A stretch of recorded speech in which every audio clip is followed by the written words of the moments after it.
UTL solar solar लावणार आणि सबसिडीही मिळवून देणार। संत एकनाथांच्या महाराष्ट्रामध्ये एकनाथ नावाला कलंक लावणारा गद्दार नाथ जन्माला आला। उद्धव ठाकरेंची मुख्यमंत्री एकनाथ शिंदेंवर टीका। आमचं सरकार आल्यावर पहिल्याच कॅबिनेटमध्ये जुनी पेन्शन योजना लागू करू, नाना पटोलेंचं आश्वासन। हिमाचलमध्ये जुनी पेन्शन योजना लागू केल्याचाही दाखला।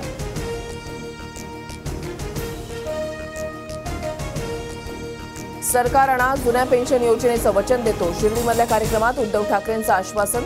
गेलेली सत्ता परत खेचून आणणार, ठाकरेंचा निर्धार।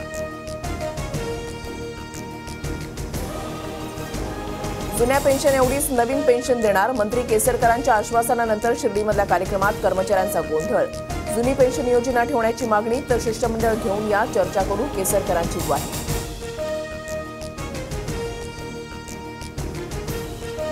महायुतीमध्ये शिंदे गट मोठा भाऊ आणि मोठा वाटणारा भाजप आता छोटा भाऊ बनलाय, रोहित पवारांची भाजपवर टीका। मोदी येणार म्हणून नशीब सरन्यायाधीशांनी गणपतीला पुढची तारीख दिली नाही। 2 वर्ष जी आम्ही दाद मागतोय त्याचा अजूनही निर्णय नाही, ठाकरेंचा मोदींसह सरन्यायाधीशांना खोचक टोला। 1500 रुपये देण्यापेक्षा सरकारनं बहिणींची अब्रू वाचवावी, मुख्यमंत्री लाडकी बहीण योजनेवरून शरद पवारांची टीका। तर पवार 4 वेळा मुख्यमंत्री असताना महिला अत्याचार का थांबले नाहीत, नारायण राणेंचा सवाल। लाडकी बहीण योजना आणली, पण लाडका भाऊ कोणाला म्हणायचं हेच बहिणींना समजत नाहीये। आता सगळे बोलतात मीच तुझा भाऊ, योजनेच्या श्रेयवादावरून उद्धव ठाकरेंचा माहितीवर निशाणा। पंतप्रधान मोदींच्या हस्ते आज महाराष्ट्रामधील 3 नवीन वंदे भारत एक्सप्रेसचं उद्घाटन, मोदी व्हीसीद्वारे उपस्थित राहणार। नांदेडमध्ये भाजपच्या साडी वाटप कार्यक्रमात गोंधळ, शिस्त मोडून महिलांनी साड्या हिसकावल्या, आयोजकांवर कार्यक्रम बंद करण्याची वेळ।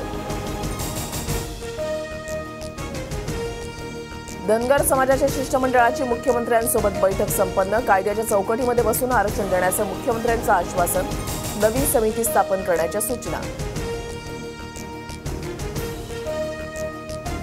14व्या दिवशी मराठा आंदोलक राजश्री उमरेंचं उपोषण स्थगित, 2 आठवड्यामध्ये मागण्या मान्य करण्याचं सरकारचं आश्वासन। हैदराबाद गॅझेट लागू करून कुणबी प्रमाणपत्र देण्याची उमरेंची मागणी। लालबागच्या राजाच्या चरणस्पर्शाची रांग उद्या सकाळी 6 वाजता बंद होणार, उद्या रात्री 12 वाजता मुखदर्शनाची रांग बंद होणार, विसर्जनाच्या तयारीसाठी मंडळाचा निर्णय।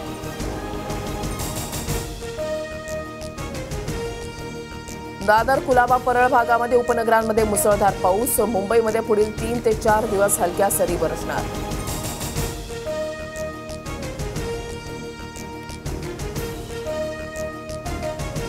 UTL सोलार सोलार लावणार आणि सबसिडीही मिळवून देणार।